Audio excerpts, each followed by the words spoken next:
This is a lunch and learn, okay? And I've put a few of these out on the calendar. I actually intended to have one last week on creating an elevator speech, but there was some challenges in the calendaring last week. But for the next few Mondays, at least, we've got 12 o'clock noon lunch and learns, and it is just that. I know it's lunchtime, so if you want to eat your lunch here and just have lunch as we're going through this, fine. If you feel awkward about having lunch in front of everybody, turn off your camera. But otherwise, I'd love to have people's cameras on. I will keep you muted as much as I can to reduce background noise. If you've got something you want to just jump in on, or a thought that you want to add to the conversation, feel free to unmute yourself. Feel free to put stuff into chat. But today I want to talk about affirmations. And I want to talk about how to create them and how do you use affirmations, not only in your business, but how do you use your affirmations just in life in general? And let me just ask you, how many folks, I'm going to put this in gallery mode so I can see you all now. How many folks have an affirmational practice, in their life right now? Anybody practicing affirmations is just a regular routine thing for themselves? Quick show of hands. Okay, I see one. Oh, I saw Wendy's hand just as she went out of the frame. I could just see her hand disappear. Okay, and so guys, my hope is, that today you'll learn enough about affirmations that you may consider it. I'm going to tell you that we all have an affirmational practice in our lives. We have, as human beings, this way that we kind of have these running scripts and running dialogues that kind of go behind the scenes all the time, that sort of run narratives. And sometimes they're narratives that are really, really good, really powerful.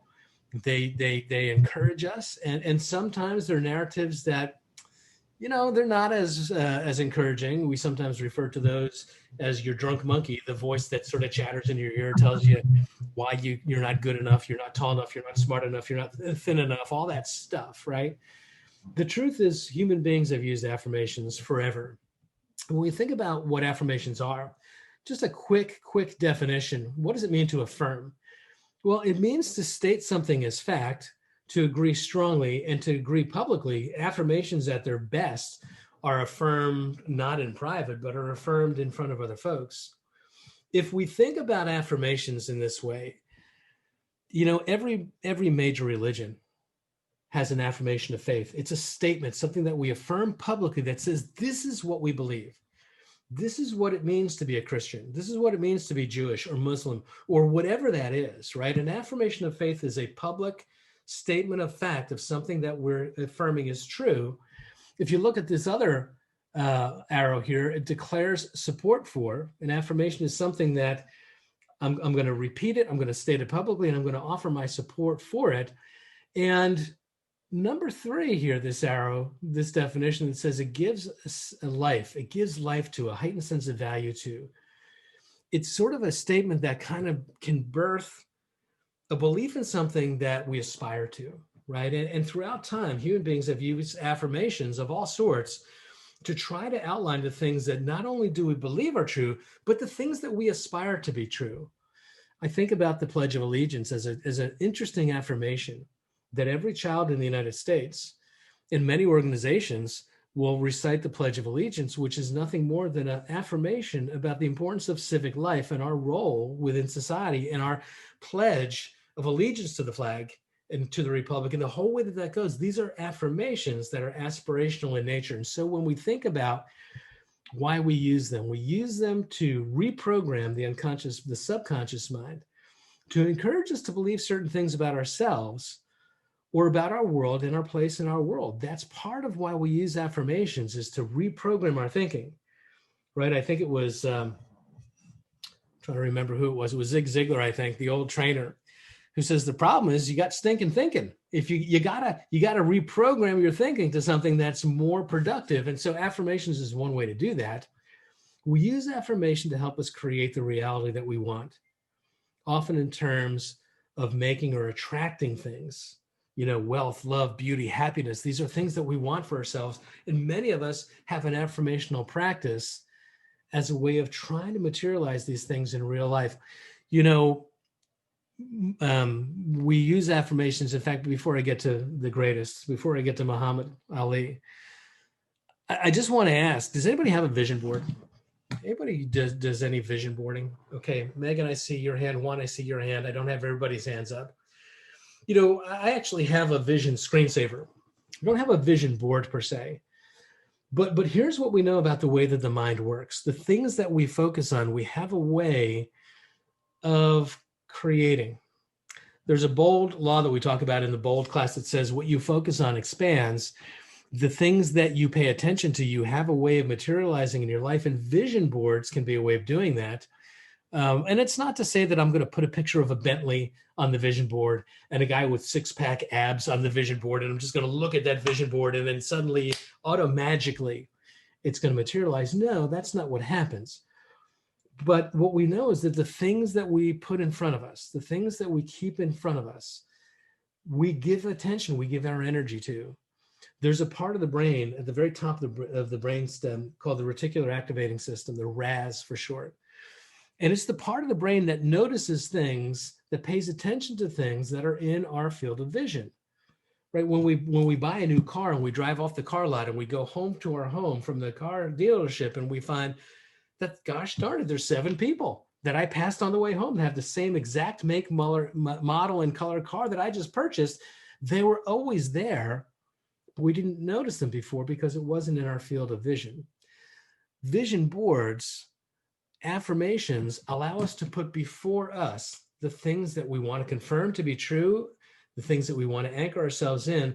They put before us the things that we want to aspire to, not so that through some magical hocus pocus it's just going to materialize, but so that it's going to shape where we put our energy and our attention so that we have a better chance of making that real in our lives. Guys, if you've ever driven on the highway, you'll see many times a warning sign on the display board that says that if you come across an emergency vehicle on the side of the road, that as a driver in the state of New Jersey, you're supposed to do something. What are you supposed to do if there's an emergency vehicle, a police officer or whatever, pulled off to the side of the road? What's your responsibility as a driver? Anybody know? Slow down.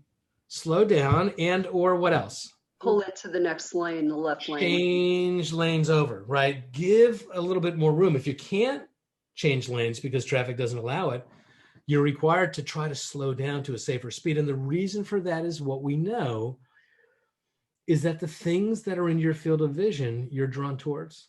The shiny lights, you're going to look, you're going to pay attention. And after enough people drove into the back of a police cruiser and killed people on the side of the road because they just drove right into it, the law was written that says, look, if you see this here, you got to create some space. You got to go another lane over, because we know your tendency is to try to go to the thing that you're paying attention to, right? It works the same way. That's just the way your brain is wired. So affirmations have been used in performance forever and ever and ever. Muhammad Ali used to say, I'm the greatest. And he used to say, I even said that before I knew I was the greatest, right? And so, you know, historically, and I'm going to change this up on you today, but historically, what we've done with affirmations is we've affirmed the thing that we want to be true that isn't quite true yet, right? So you would hear back in the day when he was Cassius Clay, not even Muhammad Ali yet, he would tell himself he's the greatest. He knew that was true. He told it to himself even before it was true because it's what he wanted to believe to be true. And a lot of times what we do is we do affirmations that create the aspirational thing that we want. In sales, this is the one that we default to all the time. I'm a great salesperson. I am a great salesperson. I'm a great salesperson. In bold, frequently we would stand up in the bold room when we were doing bold inside the classroom experience. We would stand up and we would chant this together on the hour, every hour. I'm a great salesperson with high energy. I'm a great salesperson. And then we would anchor it with some kind of a physical anchor, like, right? Something manly, macho, right?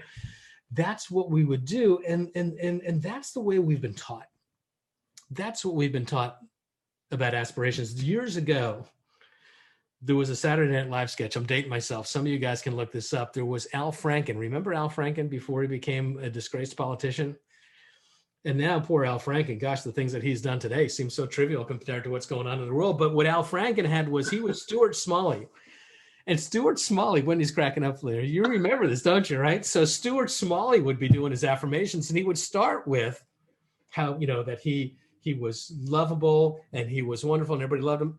By the time it went on, by the time he was done, poor Stuart was like, I'm going to die alone, fat, overweight. I'm in a shame spiral. It would just go down into this. And here's what happens. What happens in the reality of this kind of affirmation is it doesn't always pass the smell test. It doesn't always pass our very highly tuned BS meters. When we're trying to affirm something that we're aspiring to be true, but it isn't quite true, what begins to happen is we start to create some resistance. We start to create an internal level of stress. And it's kind of like this. I'm a great salesperson. I'm a great salesperson. I'm brand new, but I'm a great salesperson. In the back of your mind, you're like, okay, you keep saying that, but look, I know you.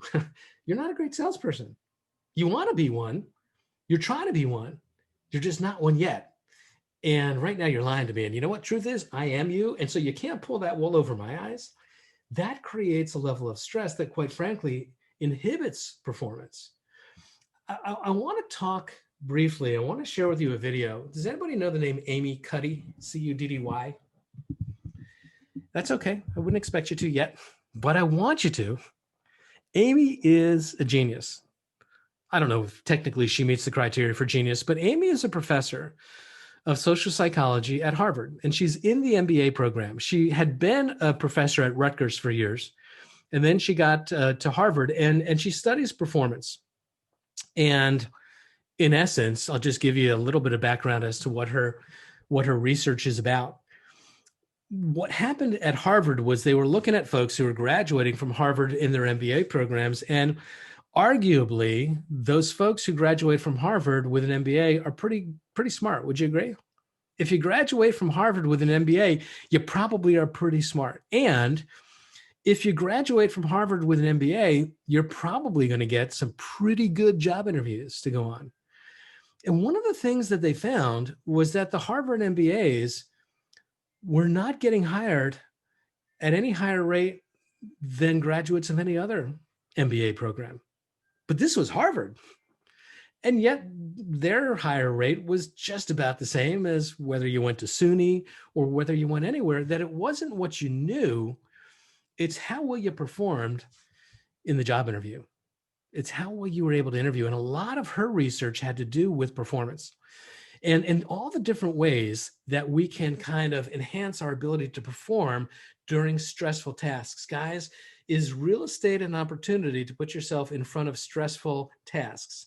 Is a listing opportunity a potentially stressful task? Is lead generation a potentially stressful task? Yes.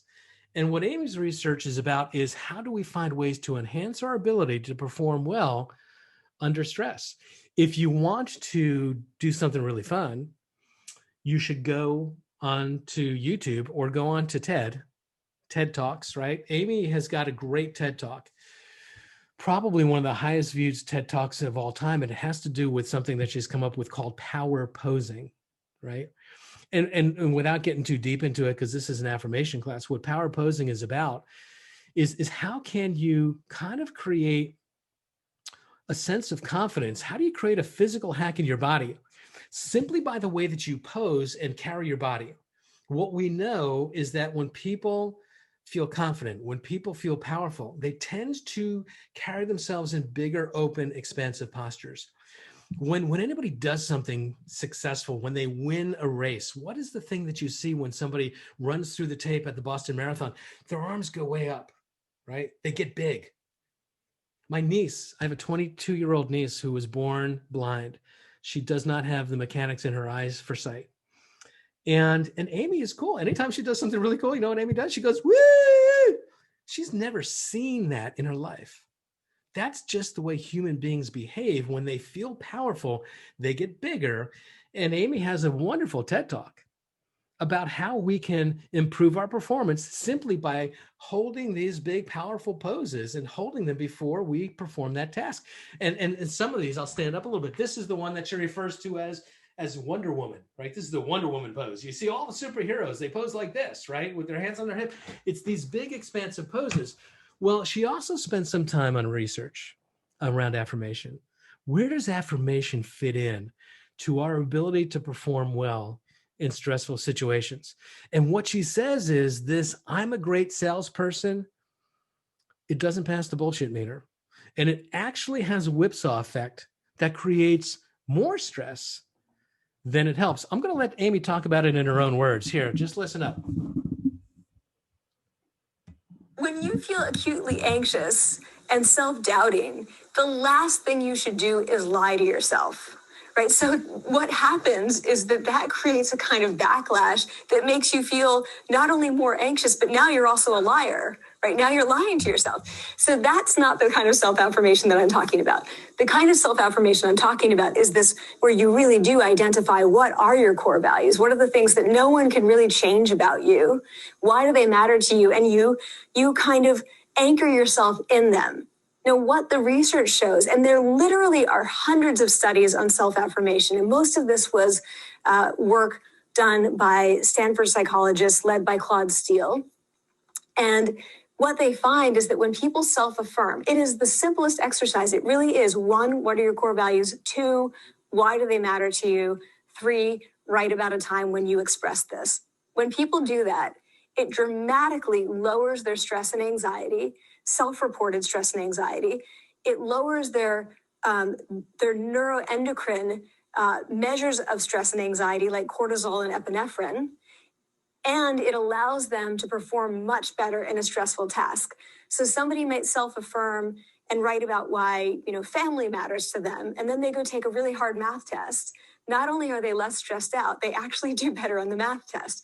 Now, what's funny about it is it's not somebody saying to him or herself, I'm a math genius, I'm a real Einstein. It has nothing to do with math. The self-affirmation can have nothing to do with math. Fascinating, right? So the kind of affirmations that work are the affirmations that allow us to get anchored in a sense of confidence in who we are and what we're about and what do we believe in, what are the immutable things, the unchangeable things. And she broke them down into a couple of different categories. Oh, I'm skipping here, Amy. She broke them down into a couple key categories, right? And I call these confirmational affirmations, things that confirm basic truths. They're anchored in your core values. What do you believe, right? Things that you're proud of, right? Things that are unchangeable about you and who you are. These are what I call confirmational affirmations. They're confirming basic truths about ourselves. And so when we affirm those, and not I'm a great salesperson, and when we confirm, I'm a good, loyal friend, I'm a reliable, steady parent. When we confirm those things, what begins to happen is we begin to listen in, and instead of worrying about it not passing the BS meter, instead of saying, dude, you're not a good salesperson yet, who do you think you're fooling? What we hear is, yeah, damn right, damn straight. And when you build that sense of confidence in who you are and what you're about, and you get anchored in that, what we know is it creates a sense of confidence that helps us to perform better on tasks. The experiments that were done at Harvard had to do with math tests. Simply writing about what was important about their family values helped them to perform better on a math test. Guys, so one of the things, and I know that may sound crazy. I see the chat light came on. I just want to see what's going on in chat. Our body language has to connect our presentation of ourselves like Amy did. Eve, I'm going to ask you to unpack that question a little bit more. Are you saying that do we have to power pose before we do a stressful task? Is that what the question is? Okay. When I was watching Amy, yep, it seemed like she was very mannered in a certain way. I mean, is that the way she speaks, or was she working with body language to emphasize or underscore her message? I think in that video clip, that was just her speaking. Okay. The power posing that I'm talking about, and that's kind of a slightly different topic. What we do there is we actually get into a big expansive pose and we hold it. We hold it for about 3 minutes. And what happens is by holding that big expansive pose for 3 minutes, what begins to happen is you actually begin to lower your stress level. You actually do begin to change the endocrine levels in your body that would align in such a way that would be more favorable to performing well. My daughter, who is back in school now, finishing up her degree in occupational therapy, whenever it's finals week, I'm dad. And so I call up and I'm coaching her on what she needs to do to prepare. She's like, Dad, I know I'm going to power pose. But guys, it matters. It really does work. In that video, you were just hearing Amy speaking, though, right? And what she's saying is what the research, and there are hundreds and hundreds of studies that say we have to get anchored in our core values. That's the kind of affirmation that helps us to perform. And so the big three questions that we've got to answer for ourselves, and here's the exercise that we're going to do. What are your core values? What do you believe in? Right? What are your core values? Number one. Number two, why do they matter to you? Write about a time when you express them, right? And what these become the basis for these confirmational affirmations, which are part of the affirmational practice that I think we all want to try to engage in. I'll give you an example.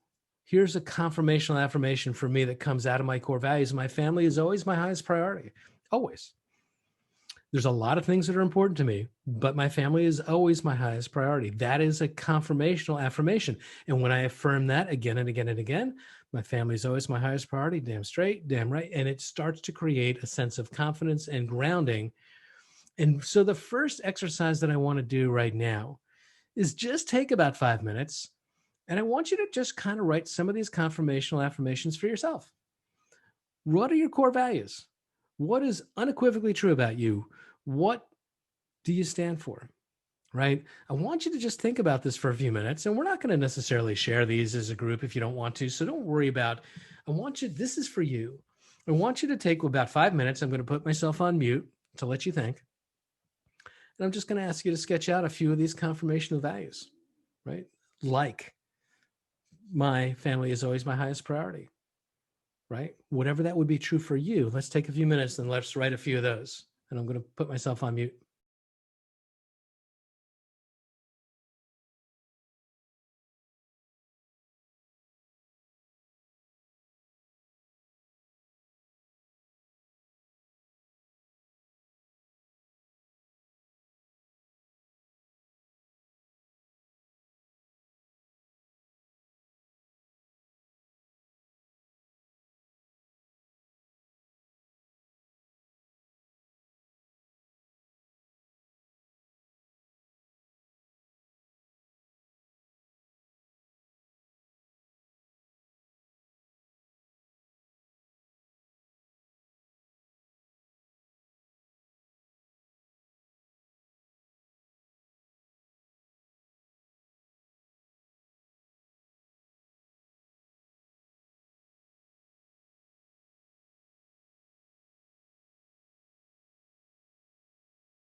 I'm going to jump back in here for a second now and just ask how that went. Was it easy to kind of come up with some of these for yourselves? Again, nobody has to share if they don't want to. Is there anybody who has an confirmational affirmation that they would like to share with the group, and something that speaks to what they're about and what their values are and who they are? Core, brave, honest, and helpful, I see showing up in chat. Now, Those are traits. Hold on for 1 second. Those are traits, right? But an affirmation is a statement, right? How are we going to put that into a statement? Maybe I am at my core brave, honest, and helpful. That would be an affirmation. There was who was that popped in? Megan? Yeah, I actually have a question about this because I'm finding it difficult. So, like, I know what my core values are, like family, community. Yeah. What's unequivocally true about me is I'm logical, organized, and practical to a fault. And then when I answer the question, what do I stand for? I stand for equality and justice. I'm not sure how to. They seem kind of somewhat unrelated. I mean, I could kind of stretch to make some kind of. But I don't think that's really what you're going for. No, you don't have to. They don't have to be related. On the right page. you are on the right page. You can have multiple truths about yourself. Mm-hmm. They don't have to be blended into a single thought. Okay. You can have a statement that says, I am all about equality and justice, and I am organized and detailed, whatever it is, right? It can be all of those things. They're just separate statements. Does that make sense more? These three questions, I'm not trying to create one statement that... No. These are multiple statements. You can have multiple truths. All of us do. We're complicated. We are complicated, right? I above all, my family is the most important thing above all, but that's not the only truth about me, right? There's other things that are true about me as well, right? Mm-hmm. I see in chat, at my core, I'm honest, helpful, persistent, and overall, my family always comes first. Like this week, we are here for them. All right, terrific. That's a great confirmation of things that are true. Did I see a hand go up? Did I see somebody else? Go ahead, Cheryl. I have a bunch of them. Okay. I'm a creative person. I'm a supportive, loving mom. I'm a true friend. I'm a control freak. I love organization. I'm a hard worker. Family and friends are everything. I don't go back on my word, and I expect the same from others. And I can be judgmental. What was the last part? I can be judgmental. Okay. I love it. And so that's a lot of different statements, right? And they're all true. And there's no judgment in judgmental. There's no judgment in things like, because it's just true. It is what it is, right? We all are judgmental when we think about it. We all have our own biases. But the first exercise was to try to get a sense of where can we anchor ourselves in things that are intrinsically true about ourselves, right? I see chat lit up again. Let's see what else is there. I am honest, trustworthy, kind, and helpful to others. Terrific. Honesty, loyalty, and integrity are my best traits. I see that in there. Some great ones there, guys. Those are all what we would call confirmational affirmations. Now, the question is, why does this all work? So let's go back to Amy again for a second. Why does it work? It works because when we are reminded of who we really are, it's okay to not be perfect, right? So you can go into that stressful situation and know that no matter what happens, you are leaving it as yourself. So I think it's a pretty wonderful little intervention. Why do they work? Because, again, at the end, why does it work? When we're reminded of who we really are, then it's okay not to be perfect. So much of the stress that we create in our performance, whether it's performance as of real estate, whether it's performance as parent, whether it's performance as spouse, whether it's performance of whatever role we put on, so much of the stress is created by this perception that we have to be perfect.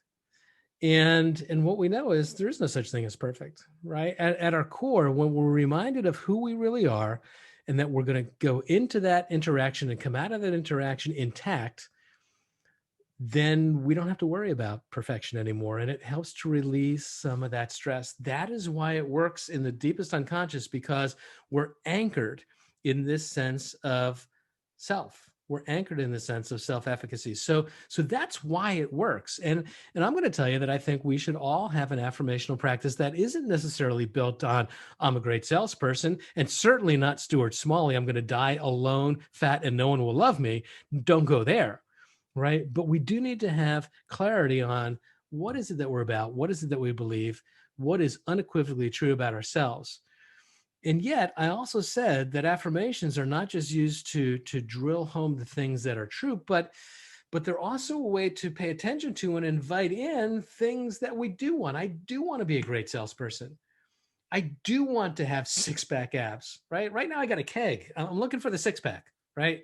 And so what we need to sometimes do is, how do we create those aspirations as well? How do we create those aspirational affirmations, right? Because what we said is affirmations are used to help create reality of what we want. What you focus on expands. Here's the question we've got to ask ourselves. What is it that we want? What does it look like?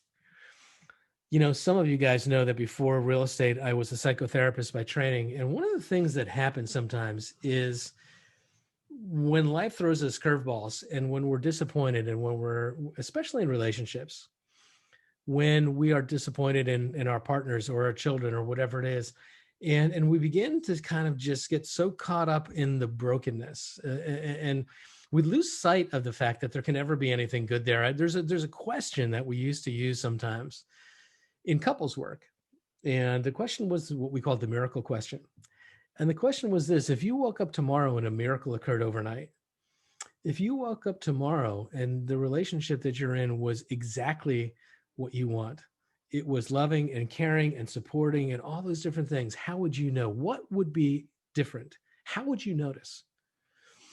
Because what happens is we've got to put into our field of vision what it is that we want before we can create affirmations to make that happen. And they have to be specific. You know, a lot of us have this goal. We want to be successful, but what does that look like, right? How would you know if you woke up tomorrow and you were successful as a realtor? How would you know? What would it look like? You know, what would you be doing? Who would you be around? What would you be driving? What would you be wearing? It's not about material stuff, but it's about what changes. And how do you know that you've achieved your goal? So the first part of aspirational affirmations is to really get clarity on what exactly is it that I want? What does it look like? To get clear, right? To put that vision before us. I use ski racing imagery a lot because it works for me, and I hope it works for you. But you know, here is, I think this is what's her name, Vaughn, the skier in Vancouver, right?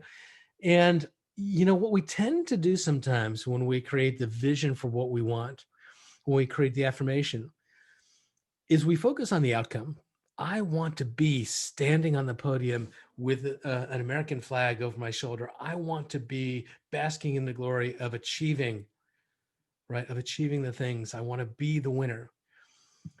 And while that's good, while that's great, it doesn't help you get there as much as it would if you focused on the activity that would put you on that podium. If you really, really look at what ski racers do, the imagery, the visualization, and the affirmation that they do, they affirm the actions, not the outcome. They affirm themselves doing the task.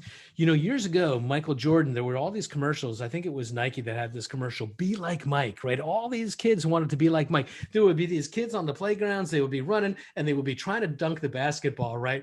And they would be bouncing off their heads and off their shoulders. And Michael Jordan would cut away and he would be laughing. Everybody wants to be like Mike because what they think Mike is this quintessential winner, and he is. But if you really want to be like Mike, and I heard Michael Jordan say this, what he didn't like about that ad campaign was, if you really want to be like Mike, you're up and in the gym 6 hours a day. You're working out when other people are going out.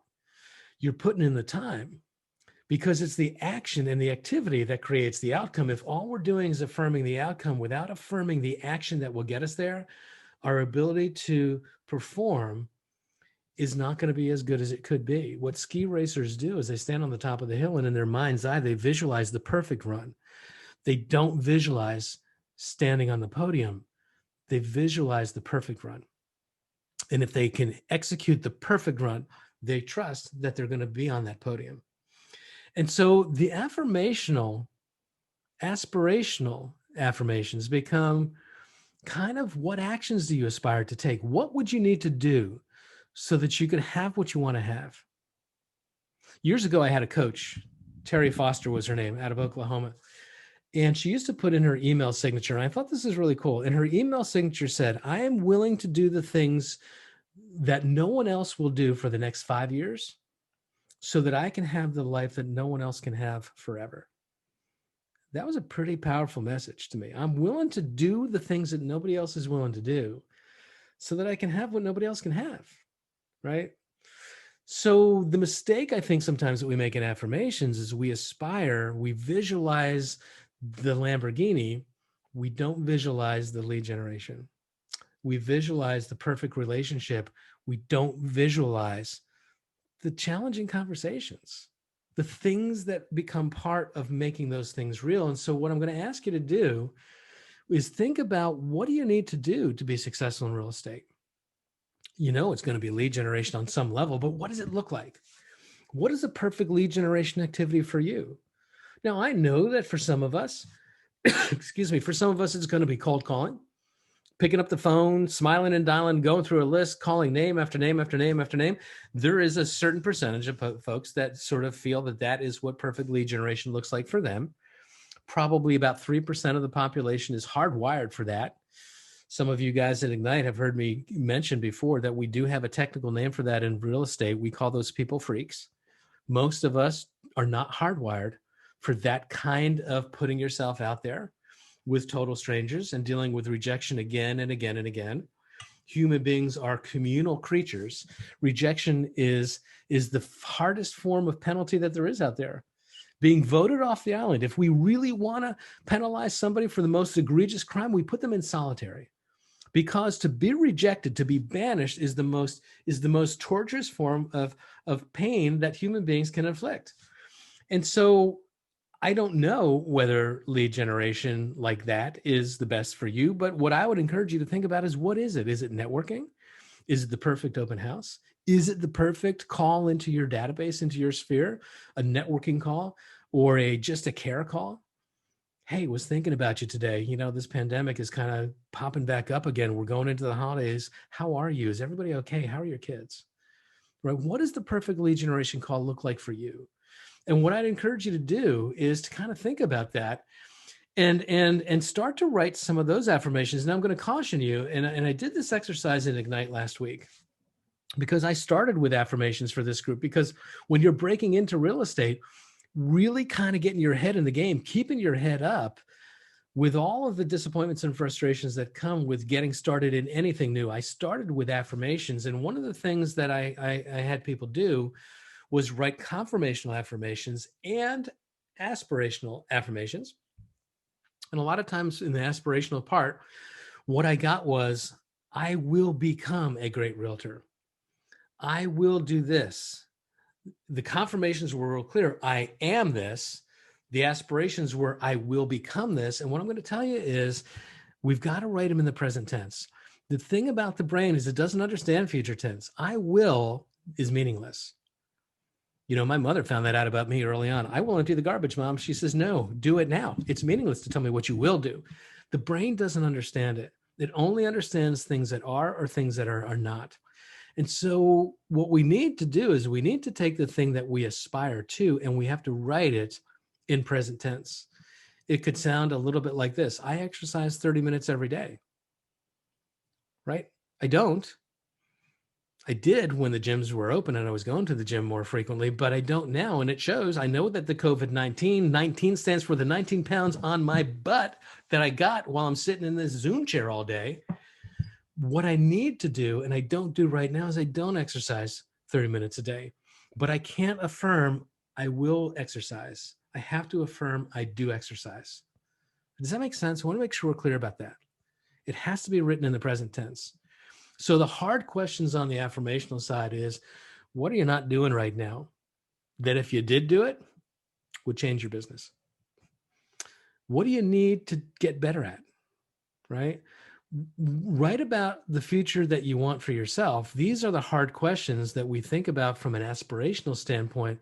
And the exercise that I'm going to give you here is to write 3 aspirations, 3 affirmations that aspire, that describe the action that you aspire to, not the outcome. This isn't, I will stand on the podium after winning the race. This is, I will do the tasks that provide the perfect run. What are the tasks need to be that you're not doing now, or you're not doing well enough now, that if you did them better or you did them more often, would change your business? I'm going to ask you to write 3 of those. right? And there's a question in chat, so let me get to that.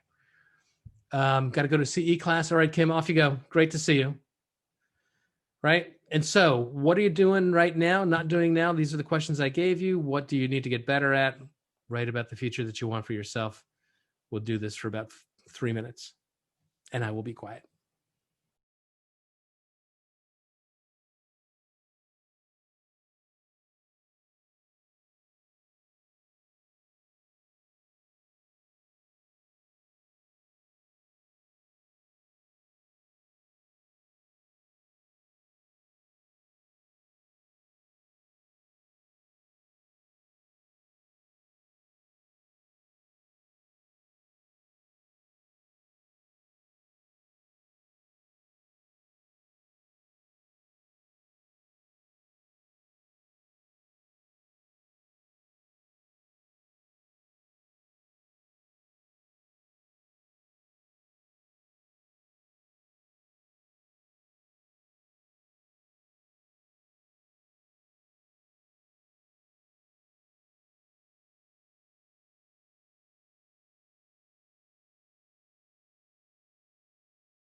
Alrighty, I'm going to jump back in here. Keep an eye on the time. So these are the aspirational affirmations. Does anybody have an affirmation of aspiration?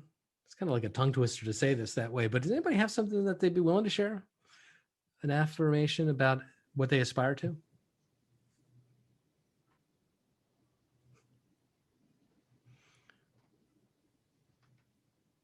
I will, Hal. Okay, go ahead. I obviously did this with you last week. You did. And one of the big ones for me was, I am not afraid to take the chance. Yeah. And I love that one, right? Because that's something that, you know, it's encouraging. And even though it may not be true, guys, the truth is a lot of the things that we're aspiring to are future oriented. They're not true yet. We want them to be true. And yet we're writing them as if they are, which brings us back to the smell test, right? They don't seem to pass the smell test, right? I'm not afraid to take, I'm a little afraid to take a chance, right? And I want that to be, it's not true yet. So how do we deal with that? How do we deal with the fact that I'm affirming something I just said before in the very beginning? Don't be affirming I'm a great salesperson. Don't be lying to yourself. And now it seems like I'm telling you to lie to yourself a little bit. Well, how do we deal with that? Well, here's how we do it. Remember when we were kids on Saturday mornings? Remember Schoolhouse Rock? Conjunction, junction, what's your function? Right? And, but, nor, they can get you really far. Some of you are like, dude, you are way older than me. I don't know what the hell you're talking about. But here's the deal. The power of this little word and. What it does is it's a coupler. It links things together. And when we put them together in a sentence, it makes everything true. I'll give you one. I'm a foodie. I love authentic pizza and pasta. I love pizza. I love pasta. And so we use that word and we couple these things together. I love authentic pizza and pasta, but there's a problem here. I don't really love pasta. I mean, I eat pasta, but I don't love it. If I went to a restaurant, a good Italian restaurant, pasta would probably be the very last thing that I would be looking to get at a great Italian restaurant. But by coupling that word, I love authentic pizza, which I do love, and pasta, you believed that I love both. You had no reason to believe that I didn't love both. And your brain works the same way when you couple these together. When you couple the true anchor statement, the value-driven statement, the core statement, this is who I am, this is what I believe, and you use the word and couple it to what you aspire to, what you begin to do is it builds a bridge of truth. It's you know the word truthiness. Remember Stephen Colbert years ago talked about truthiness, right? You can look up the word truthiness. In fact, I did while you were doing your affirmations there, and I looked it up. Here's the Merriam-Webster definition of truthiness. Ready? The quality of seeming or being felt to be true, even though it's not necessarily true. The word and, when you couple the confirmation to the aspiration, it borrows the truth of the confirmation and pulls it in to the affirmation of aspiration. It creates some truthiness to the aspiration. And so the third exercise is we're going to take the coupling of the confirmational things, and we're going to use the word and link it to something that we're aspiring to, and try to create a single affirmation that has both. Here's how it could sound. My family is always my highest priority, and I exercise for 30 minutes every day. It takes the truth of the family being my highest priority, and it pulls it into the believability of I exercise 30 minutes every day, and it doesn't feel like I'm lying to myself, and it doesn't create that same sense of stress. It doesn't create that same sense of who do you think you're fooling? Right? And this is the way to craft the perfect affirmation. Because if I want to use affirmations to not only drill home the things that are honest and true, that I can feel a sense of anchor and confidence in and improve my performance, which is great. If I really want to aspire for things to come my way and focus on new things and I want to stretch, it's taking it and coupling the two together in this manner that's going to make that powerful. So I'm going to ask you just to take a couple minutes and take some of your confirmations and some of your aspirations and just link them together with the word and take a minute to do that. And I will shut up.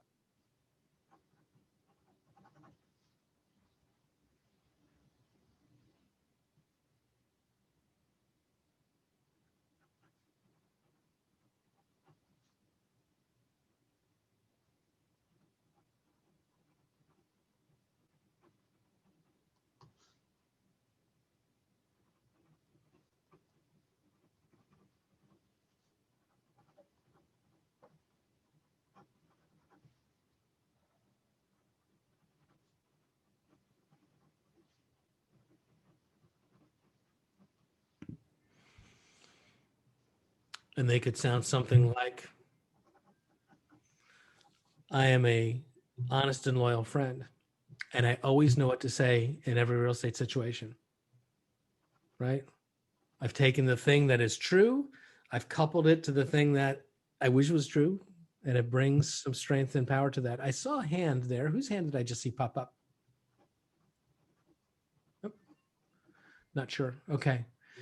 Does anybody have some newly constructed affirmations that combine the confirmation and the aspiration together in a way, using the word and, that would flow? I guess I do. Take a shot. I'm great at helping people, and I am networking every day. Love it, Wendy. That's exactly what we're looking for. Because the truth is, you're great at helping people. That's the thing that you can feel anchored in. That's the thing you can feel energized by. And I network every day. Not true yet, but the truthiness powers through with that coupling, right? And it will make your brain believe it faster. And what you focus on expands. When you believe it, you behave differently, right? Great one. Anybody else have an example? I'll share how. Take a shot. So I just wrote this one really quick. I am honest, loyal, and loving, and I am a master with command. Okay. And I know which one is the confirmation and which one is the aspiration, right? But that's exactly it. That's exactly what we're looking for, Jen. You take the truth of the first, you use the word and you write the aspiration in the present tense. I am a master with command. And I know that you're not. And if you said that by itself over and over again to yourself, I'm a master with command. I'm a master with command. You're going to say, bullshit, I'm not. Right. It's going to create the stress. But you eliminate that by coupling it to the truth of your first confirmation. That's exactly what we're going for. Yeah. Anybody else? One more. I'd love to hear one more.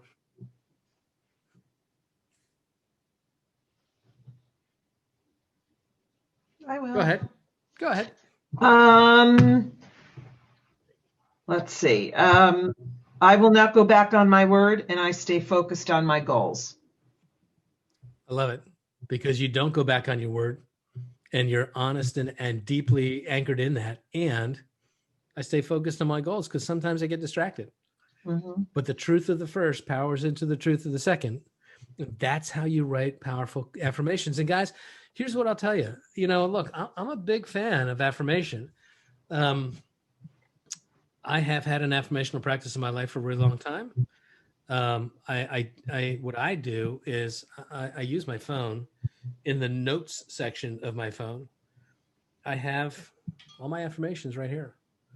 And one of the things that I do is I try to create a habit. I try to create a discipline of throughout the day, repeating these affirmations again and again and again. I heard somebody say in the Ignite classes that she writes them on Post-its and puts them on her mirror in the morning. I think that's great. Was that you, Jennifer? I wasn't sure who did that. I love that idea of keeping it in front of you. The things that you keep before you will constantly stay in your field of vision. And so we need to make it a point to develop a practice, develop a habit. What I do is I have timers set on my phone to go off at certain times of the day. And when they go off, I stop what I'm doing and I do the affirmations, right? I'd encourage you to figure out how to do that for yourself and how to write them in this way, because when you write these this way, they really become life-changing. There's a book called The Miracle Morning, written by a guy by the name of Hal Elrod. Is anybody familiar with The Miracle Morning? Anybody know Hal Elrod? Okay. Well, I have to give a shout out to Hal, because there's only 6 of us on the planet. We have agreed that we would always support each other in our endeavors. But the Miracle Morning book, written by Hal Elrod, it's really developed a bit of a cult following. There's entire communities of people that practice this notion of the miracle morning. And what the idea is that if we get up in the morning and we focus on a couple of key areas every day, if we master the morning, we master our day. And the areas that he encourages us to spend some time looking on, he's got this acronym called SAVERS, SAVERS. The first S stands for silence. If we begin our day with some nature of an anchoring meditative type of a practice, for some people it could be prayer, for some people it could be yoga, whatever it is, something where you're silent and you're just getting anchored and focused. That's the first 10-minute exercise. That's the first S. A, affirmations. Affirming again and again and again those things that anchor us, that ground us, that help us to aspire to be more. That's the second practice of SAVERS. V, visualization. SAV, visualizing. And again, visualizing not the outcome, visualizing the actions. E in SAVERS stands for exercise. We've got to get our body and our energy in our body. So much of our success is about taking care of this body of ours and keeping our energy right. SAVER. R stands for reading. Read something every day. Grow your mind. Leaders are readers is what John Maxwell says all the time. But stretch your brain. Constantly read. It horrifies me to know, and I know that it's true, but the current research shows that about 70% of Americans have never read a single book the day after they graduated from high school. 70%. Wow. And that's scary to me, at least. I mean, look at the back of my bookshelf. I got books out there. I'm a little bit of obsessive that way, but my point is, what Elrod says is silence, meditation, anchor yourself in that. For affirmations, visualization, exercise, read, and then the last R, or actually the S, SAVERS, the last S is scribing. And he wanted it to be an R. He wanted it to be writing. But savor didn't sound as good as SAVERS, right? SAVERS. The S is scribe. Write a little bit, journal. Just keep notes, right? And those are the things that throughout the history of humankind have been the things that people have focused on in terms of their own personal growth, in terms of their own personal development. It's all of these things. If you can put all of them together in an hour in the morning, you're really onto something. But I think affirmation is a key for a lot of us as we're trying something new. And guys, when we're starting a new career, we're putting ourselves in an opportunity to do things that we've never done before, to put ourselves in stressful situations that we're not ready to take yet. And human beings do not like to look silly. We don't like to make mistakes. We don't like to put ourselves in a position where we can be called out for being an imposter and wrong. And all of those things will weigh on our sense of self-confidence. Affirmations will help buoy you and get you over the hump. There is nothing that creates more confidence than successfully being able to do things, right? We always say that experience is the greatest teacher. I will tell you that evaluated experience is the best teacher. When you have an experience and you evaluate it and you look and say, what did I learn? But until you have the experiences that create that sense of confidence, we need some hacks. Power posing is a hack. Affirmations are a hack, and they're shortcuts, and they're ways to just shorten the curve to your success. So I'm going to encourage you to structure the affirmations in this way and to try to develop an affirmational practice. And I think it's going to go a long way in terms of you building a bigger life. I think it's going to go a long way in terms of you building a bigger real estate career for sure. And if there's anything I can ever help you do in terms of helping to write these or craft these, just reach out to me. I'll be happy to spend some time and give you some feedback on the things that you're writing. So that said, it is 1 o'clock. We're going to park it here. Any thoughts, some final takeaways, any ahas from today? I'd love to just get a couple of ahas from what we talked about.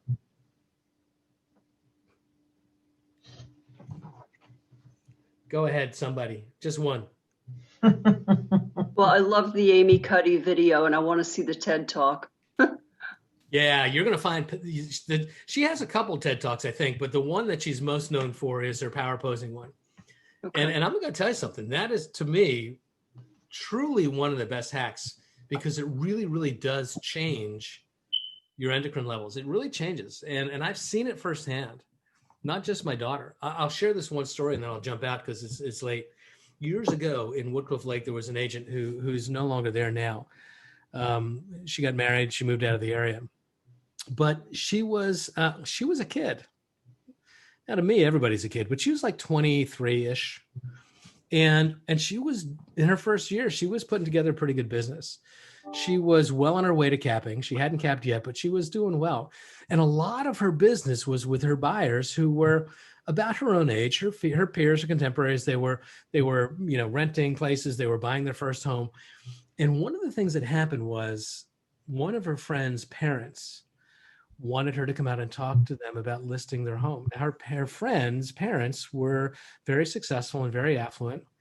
And one of them was an attorney. One of them was a physician.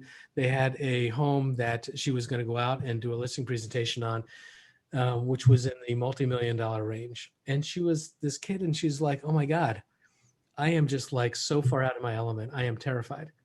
Even though I've had some success, this is where I'm going to get exposed. Even though I know these people, they're friends, my friends' parents, and I've known them for years, I am terrified. And so here's what I said to her. I said, look, I'm going to ask you to do something. You're going to think I'm nuts, but listen to me. And I told her to power pose. And I said, look, here's what I want you to do. I want you to just find a place to go for 30 minutes, for 3 minutes before, 30 minutes before you go, find 3 minutes, go stand in the stall in the bathroom somewhere. And I want you to just hold this pose for 3 minutes and then go do your thing.